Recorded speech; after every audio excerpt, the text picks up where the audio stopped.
Hello there, you're watching the Press Preview, our first look at what's on the front pages of tomorrow morning's newspapers. Over the next half an hour, we're going to see what's making the headlines with the Daily Telegraph's Brexit editor, dear Chakravarty, and the journalist and writer, Nabila Ramdani. So very good evening to both of you. Good evening. Good evening. So let's take a look then at what's on the front pages, and the Sunday Times leads on the Prime Minister's move to ditch a manifesto pledge to overturn the ban on fox hunting. A huge health gap revealed between UK's rich and poor. That's on the front of The Observer. The Sunday Telegraph goes with comments from Boris Johnson and Michael Gove. They say that tax rules on leave-supporting donors would be bad for democracy. Meanwhile, the Sunday Express says Brexit is a boon for Britain's festive food exports, with demand for UK goods at an all-time high. Surrender is the headline on the morning's Mail on Sunday. It says the army is wasting millions of pounds by changing their famous motto, "Be the best." And the Daily Star features the late George Michael on their front page. They say a year after his death, the pop idol's grave is still unmarked. So let's talk through some of those front pages and some of the stories inside as well with dear Chakravarty and Nabila Ramdani. And we're going to talk about all things army and defence for a little bit, aren't we? Because there are a couple of stories that you've spotted. The first on the front of the Sunday Times, their main story is suggesting that the Prime Minister is minded to ditch the hunting, to change course over hunting, but we'll come back to that a little bit later. In the meantime, let's go down here to the bottom, because these stories here, troops get £1 for Christmas Day, first of all, and it carries on with the second article as well. Talk us through it. So this is a story, two stories juxtaposed actually, looking at the priorities, if you like, of the current administration. And it's saying that troops have been given £1 for Christmas Day in an effort to help them celebrate Christmas. Those out there in Afghanistan, which is our only overseas, well, I think it's our largest overseas, deployment at the moment. And the soldiers feel as though they've sort of been forgotten by their employers back home, particularly when they compare what the Americans are getting in order to help them celebrate Christmas. Well, yes, and it details that there, doesn't it? It says that US soldiers have been sent 8 Christmas trees, numerous turkeys, decorations, gifts, and will have a special screening of the new Star Wars films. But, but they're saying by comparison... And our lads are saying they haven't even sent us enough for a coffee. So when morale is actually quite low, this sort of story doesn't help at all, particularly when you see that in conjunction with the next story, that Whitehall pays £650 for a moo. Let me explain that story a little bit. It's a strange headline. Apparently, civil servants are being sent to the Royal Academy of Dramatic Arts in order to help them improve their performance in giving presentations, etc., helping them combat butterflies by tensing and relaxing muscles in their abdomen and buttocks. And that is costing a whopping £650 per day. I think it says somewhere they're up to £650 a day at the country's leading drama school. So it doesn't really look good. It doesn't, but at the same time, I guess when you put them in juxtaposition, that doesn't look great for those who are making the decisions. And yet, always when there's criticism of, the defence spending, people will say money is tight. We don't have a huge amount of money to spend. Well, absolutely, and the Mail on Sunday actually has its front page on it, and it says that the army is blowing up £2 million to ditch the "Be the Best" slogan. And the British Army is actually, there are criticisms that the Army is wasting millions of pounds of taxpayers' money to scrap its famous slogan because top brass is saying it's too elitist. So again, this is, as we all know, PR plays a hugely important part in our national institutions and indeed in private companies. And this story is an example of that. And it's not the first time that we actually hearing that huge amounts of money are wasted on what amounts to essentially marketing. And I'm afraid that the winners in all these stories are marketing people involved in rebranding. Now, I'm not sure it will change the perception that people have of the army and its role, and if it will do any difference to the morale of the people involved who have to fight, in war-torn And yet marketing zones. campaigns are important, aren't they, when you want to recruit people? Marketing campaigns are important when you want to recruit people, but if you are on the one hand saying we're so strapped for cash that we have to make essential savings, and then this is where your priority lies. You're actually prioritising marketing over, boosting morale on the ground where our lads are. It doesn't look good. It just looks, especially with the branding exercises, it's very difficult to quantify what they actually achieve at the end. And we rarely see that anybody can actually tell us, people who make those spending decisions can actually tell us in monetary terms what they have achieved by spending our money on those branding exercises. So hopefully something good will come out of it. But in the meantime, it really doesn't look that the government's got their priorities right. And let's just explore a little bit more this story, because some people might be a little bit confused about it. They're suggesting that the army is going to ditch the slogan, be the best. And as you mentioned just then, that they have said that it comes over as being elitist. And explain a little bit more about, does it say why it's deemed to be elitist? I mean, some people might say it's aspirational, and that would apply to anybody. Well, this story is based on an official document, actually, that has been leaked to the Mail on Sunday, and that it reveals that from January the army will drop its historic crest, which depicting a set of crossed swords, a crown and a lion, after expensive image consultant deemed that it was not inclusive enough. And so that's the idea, to perhaps change the image and the motto and the imagery around the army to present it as a more inclusive institution.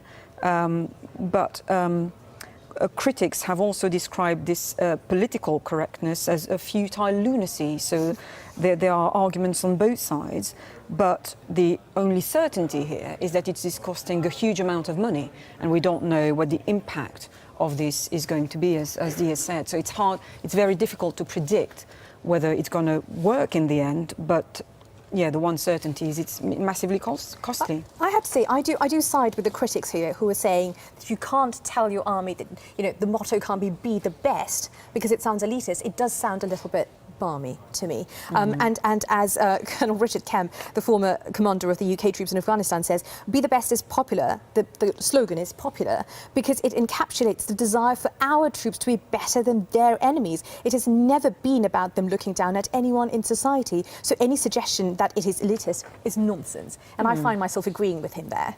OK, let's move on, shall we, to the front page of The Observer and move away from military matters for a moment. Their front page focuses on what they describe as a health gap between the UK's rich and poor. So what exactly are the findings that they're talking about here? Well, yes, indeed. I mean, there's a health gap that The Observer focuses on between the richer people and the poorer in Britain. The findings are that poor people spend far more time in A&E, hospital wards, and this inequality ends up costing millions to the NHS.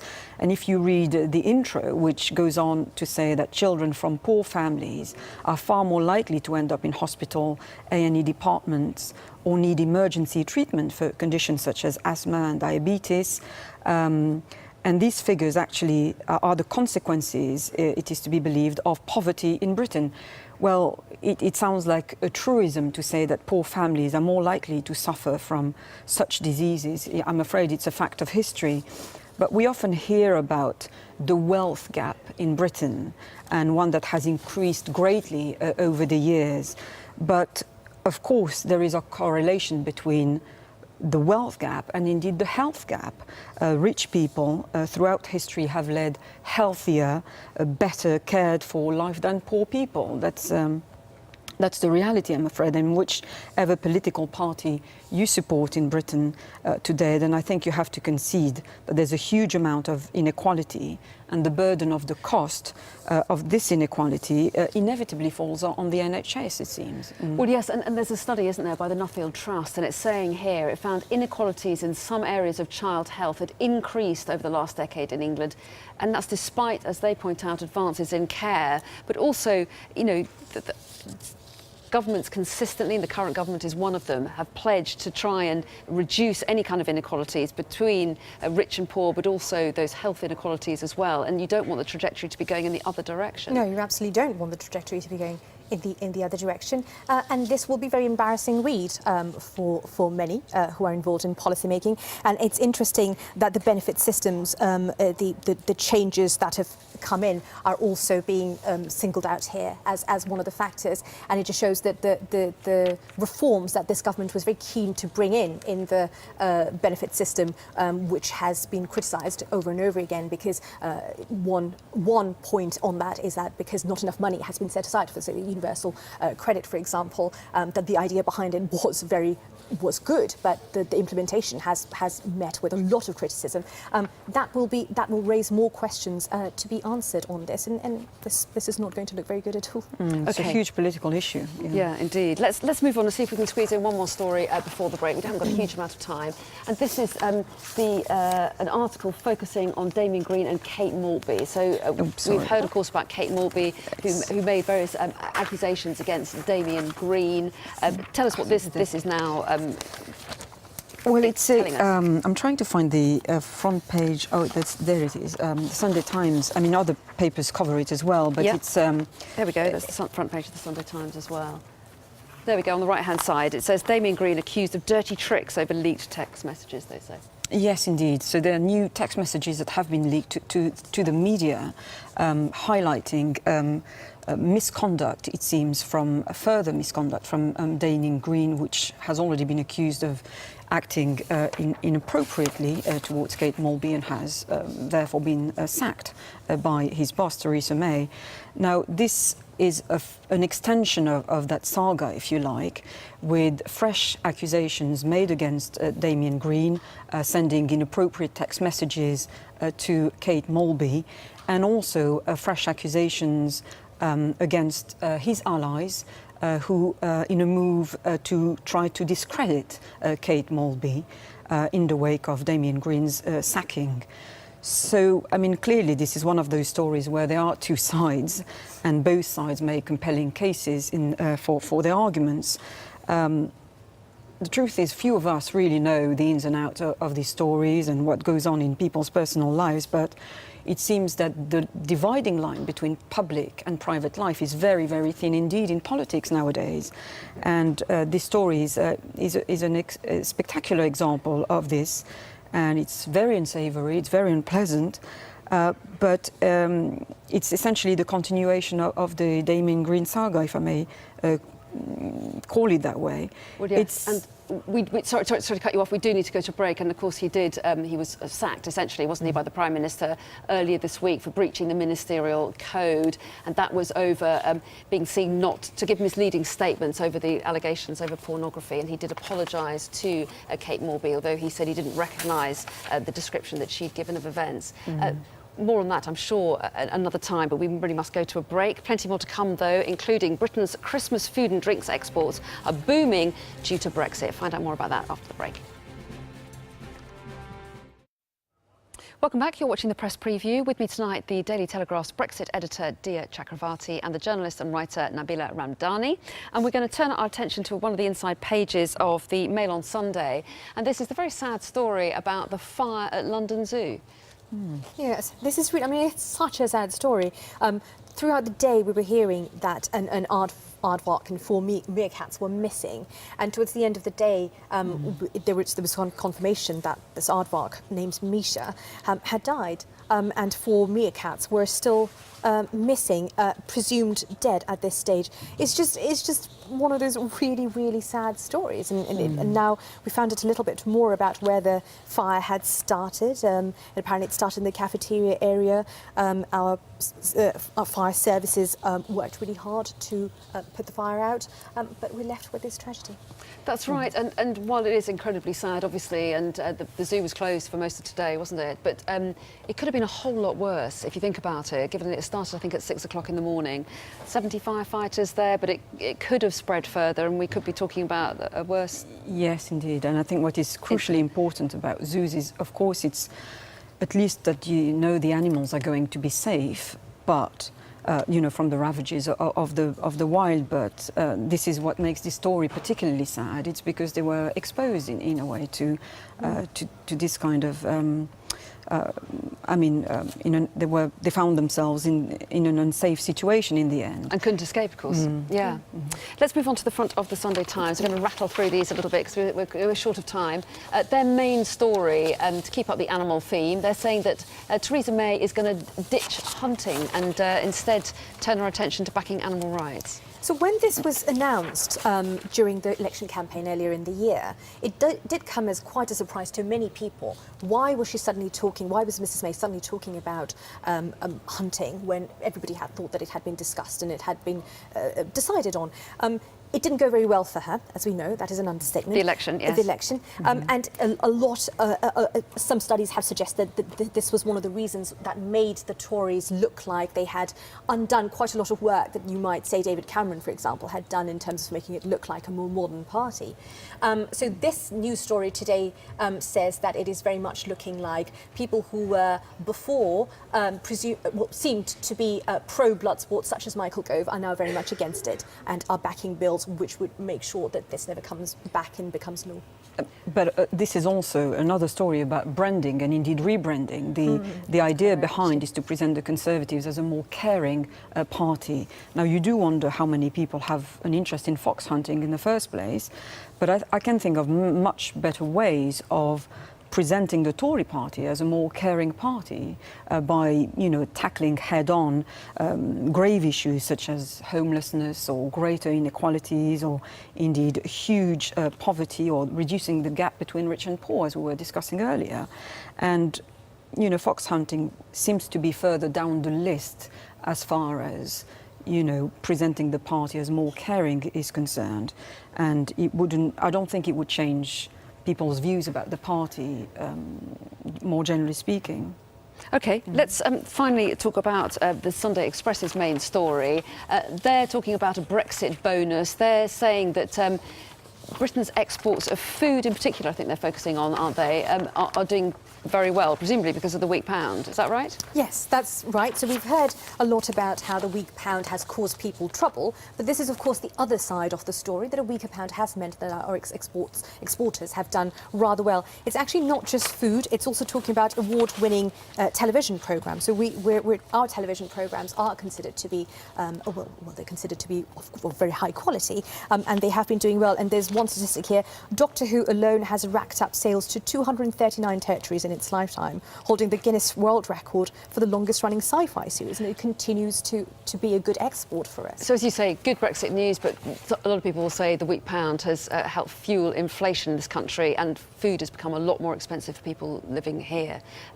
On that note, I don't want to have the last word or anything, but I'm in charge, so we are out of time. I'll see you both again at 11:30, though, with another selection. Thank you.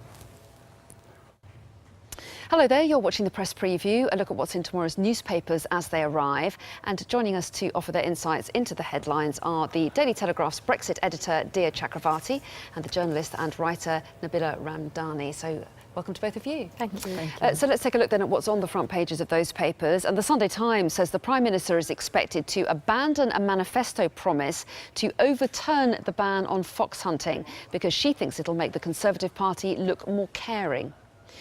The Observer leads with new figures suggesting the gap between the richest and the poorest people in Britain is growing, with children from poorer backgrounds more likely to need emergency treatment in hospital.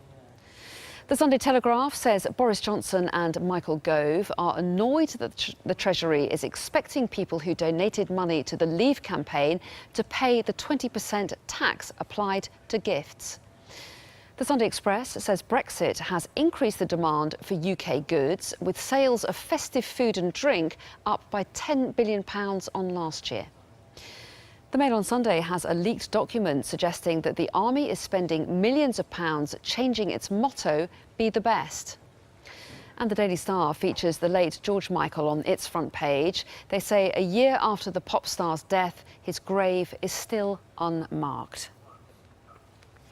So let's talk about those stories on the front pages, some of the stories inside as well, with dear Chakravarty and Nabila Ramdani. And you want to kick off with a few defence-related stories, all very different in their own way. The front of the Sunday Times has two of them, down here at the bottom. Troops get £1 for Christmas Day, which they link to their second story as Whitehall pays £650 for a moo. Very odd headline. So explain to us what these two stories are about. It's about the fact that our troops who are out in Afghanistan are reportedly getting just £1 to celebrate Christmas Day. And they are talking about, in that article, they talk about what a big contrast it is to countries such as the US. But even the Danish and the Mongolians seem to be getting more than our troops are who are out there. And sitting next to the story, which is that civil servants are being sent to RADA to get lessons in elocution lessons and training so that they can overcome their fear of speaking, presentation, etc. And that is apparently costing up to £650 a day at the country's leading drama school. So they're trying to make the point that our poor soldiers are getting a £1 per person to celebrate Christmas, while this money is being spent on civil servants. Precisely, making the point that if it comes to prioritising a shrinking pot of money, it doesn't seem like our politicians, or our government in this case, is actually doing very well. And combine that with the story that is on the front, I think we were going to go on to the Mail on Sunday, which is talking about the army taking on a rebranding exercise, which is meant to cost up to £2 million. Yes, it's essentially about PR, and critics are already saying that the army will be effectively squandering money on what they call a futile branding, which they call lunacy. And the project is actually the brainchild of the army's most senior officer, General Sir Nick Carter, the Chief of the General Staff. And what he would like to do is to present another image of the army, keep the slogan, "Be the best," which has proven to be working, but also change the logo of the army itself with a fluttering Union Jack with army written in bold letters underneath. But again, there's already critics saying that the change of logo has been criticised massively inside the army, and people have shown support for the cross sword over the Union Jack. So what's the criticism of the "Be the Best" logo? Why the suggestion that it needs changing in the first place? Well, the suggestion is that it's not inclusive enough. It's elitist, and therefore it doesn't reflect the values of the army, the fundamental values. But others argue that it actually is a slogan that reflects excellence, and that it's a good slogan for recruiting, actually. But as is highlighted in the Mail on Sunday story, top advertising doesn't come cheap.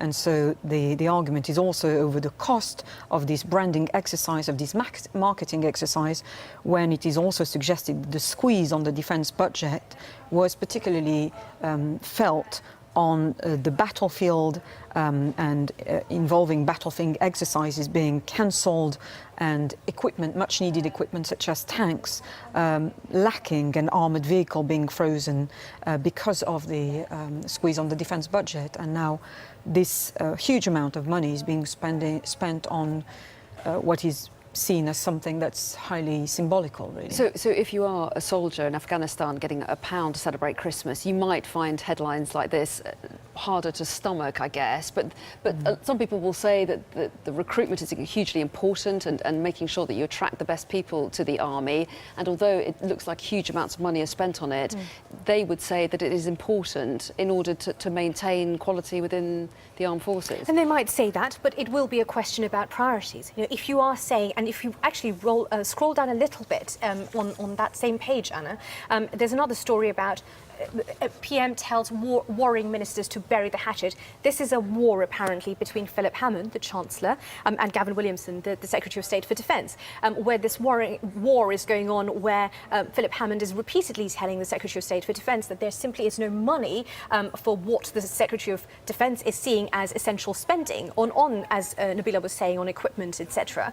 And you can't say that on one hand and then be seen to spend up to £2 million on rebranding. It does seem seem very much like a priority fail. And this story doesn't look very good either. It seems like the two very senior ministers in the cabinet are behaving like two young boys, brawling boys, and the PM is having to play the mum and separate, or the parent, if you like, and separate them two and saying, take your fight offline and do it in private. And yet there does seem to be tension within the Conservative Party, and not for the first time. This has happened in previous administrations as well, over defence cuts. Some very uncomfortable by the extent to which the cuts are being made.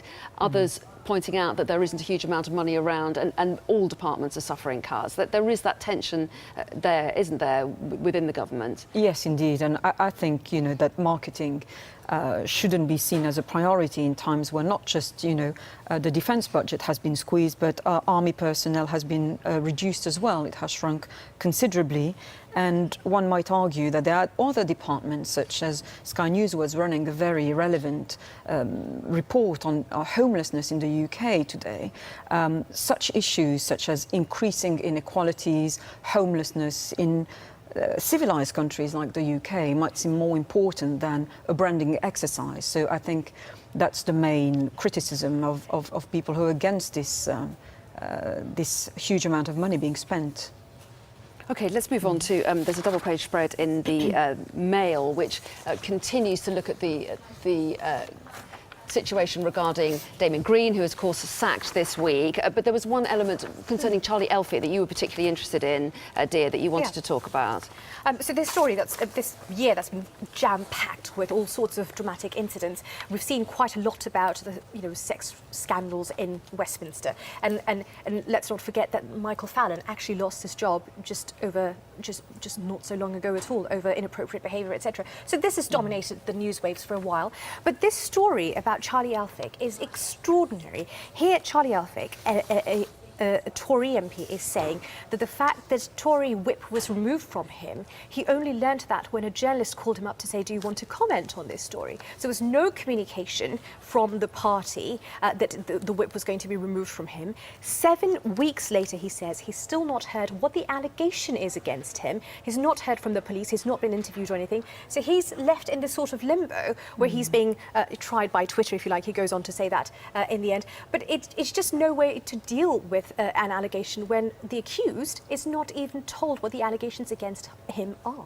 And clearly all allegations need to be taken seriously, but do you think that we need to pay more attention to the accused themselves? Do you think that in some of these instances people could be treated better? Well, I think so. I mean, there are always two sides to any story, really, and it's when you don't have the ins and outs of the stories, it's hard to make an argument one way or the other. But in the case of this running scandals as far as sexual misconduct is concerned, you have to feel deeply sorry for the women involved if indeed these allegations are true, and some have proven to be true. There's a way to conduct yourself when you're embarking on a public career. So I think it's only fair when we see these resignations or indeed those sackings when the case has been made and indeed proven that something inappropriate did happen. OK, and let's move on now to a story inside, a double-page spread inside the Mail concerning Nazanin Zaghari Radcliffe. Tell us a little bit about what this is going into. This is a long and interesting read in the Mail on Sunday, an interview with Nazanin's husband. Now, this story has been going on for quite a bit now, and of course Nazanin is being held in Iran. She's accused of wanting to overthrow the Iranian government, and indeed accusations of spying have been made against her as well. And this is basically an interview with her husband where he talks about the hope he had for her to be freed last week in the wake of Boris Johnson's visit to Iran. And he had even planned to bought tickets to a Christmas carol anticipating her release. But of course, there were a few setbacks along the way. She's still jailed in Iran. And he basically focuses on her fragile state of mind, her health, the difficulty, the agony of not seeing her daughter, Gabriella, who's being looked after by her parents in Iran, meaning that both parents are not seeing the child growing up effectively.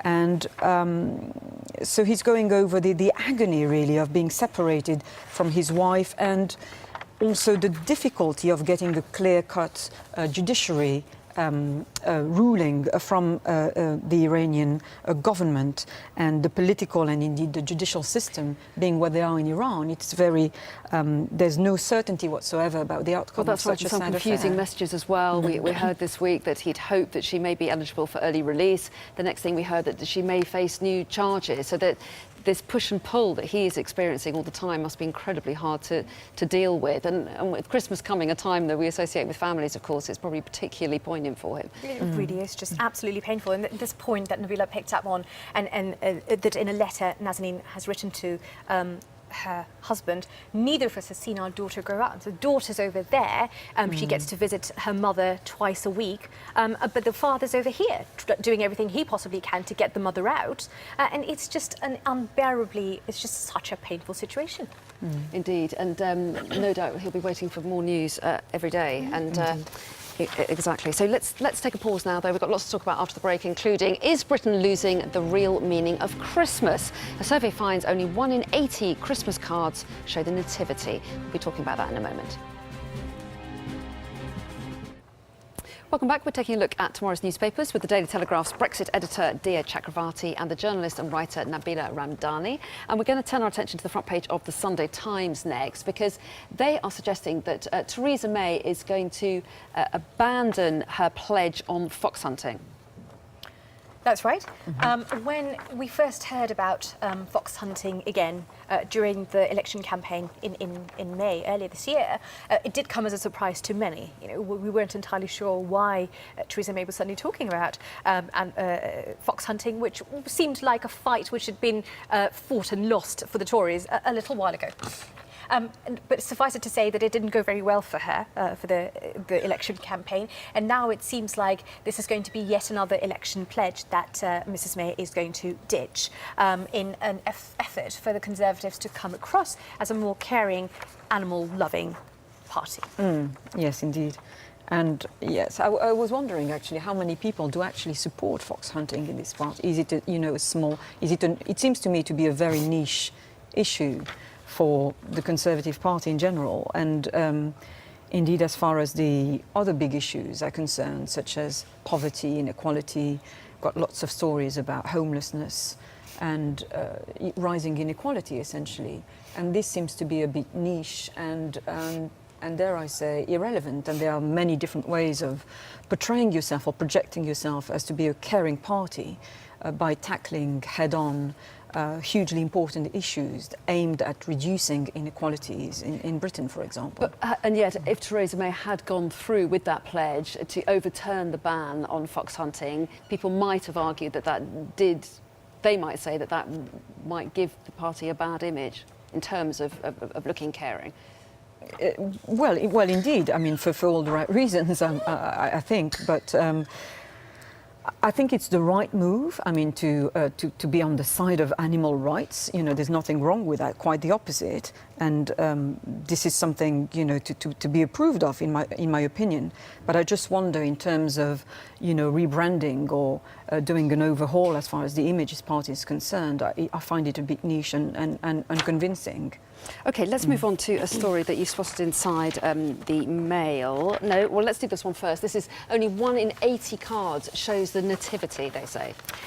This is a story where it seems like Christ is being taken out of Christmas to an extent, and you will have heard sort of Christian charities talk about that for a little while. That perhaps it's great that Christmas has become so universal and everybody takes part in it, but you can understand the legitimate Christian concern that Christianity, in essence, is taken out of Christmas to a certain extent. So this shows that just 1 in 80 Christmas cards feature the traditional nativity story. And there's one story here where it seems like even the Church of England has faced criticism after a parishioner complained that a card sent by her local diocese depicted a wreath hanging on the door. So even the local church had taken Christianity out of the Christmas card, and it is causing a fair bit of concern, and it's only right that the Express is highlighting it. Well, yes, and a lot of people will say that it's a festival that everybody can enjoy, and there are people of other religions that have a break, they have time with their families as well, and they celebrate in their own way, and people who have no religion will also stop to mark Christmas. To what extent does it matter? Well, I think that, you know, any opportunity for families to get together and share a meal is to be welcomed, of course, and given that, you know, the festivities provide bank holidays and it allows families to come together. But I don't think that the essential message underpinning it, which is a fundamentally Christian one, should be taken out of this holiday. It might have to do with Western societies becoming increasingly secular, and therefore the religious messages are a bit, you know, moved on the margins, as it were, or indeed the extremely commercial aspect behind Christmas, which has a lot to do with buying things, presents and the rest, and the consumerism underpinning it all. But I don't think it's a good development in my view. OK, let's move on to the Express. £500,000 to help children with alcoholic parents is their headline there. This is an interesting story. So the story is that counsellors who read bedtime stories to children whose parents are too drunk to tuck them in at night will receive £500,000 boost. And this is a campaign that the Express, it says here, the Sunday Express rather, has been running for a while with support from the Shadow Health Secretary John Ashworth and Labour's Liam Byrne and Caroline Flint, who are both children of alcoholics. So they've come forward and said this is a real worry that children are missing out on family life because of alcoholism of their parents. And I think it's just all round a really nice story. One touching line here, it says, in February, we reported how counsellors were being called so often by some children that they keep their favourite books by the telephone. I mean, this is just so moving. So if these people are now getting a boost, which means that you know, that more can be done for children who lose out on having a regular childhood because of alcoholism, that's great. And very quickly, can we squeeze in a miracle birth before? Miracle birth that's brought Christmas joy is the headline Do you want to cover this one? Because So this is also another incredibly happy story, I think. A mother whose uterus was torn and the baby had moved into her abdomen, I think. So happened that at that very moment she was at a ward where an expert in this sort of complication in births was visiting that ward. And it took this gentleman, this gynecologist, I think, a 30-second C-section to save the life of this child, this baby. It's incredible. I mean, it is a Christmas miracle. And I love how many Christmas-related puns the Mail on Sunday has managed to put in there. Wise man saves baby born into abdomen. Now the little angel's in a stable condition. Very good. And on that note, we will leave it. But good to see you both. Thanks very much indeed. Merry Christmas. And to you. Merry Christmas.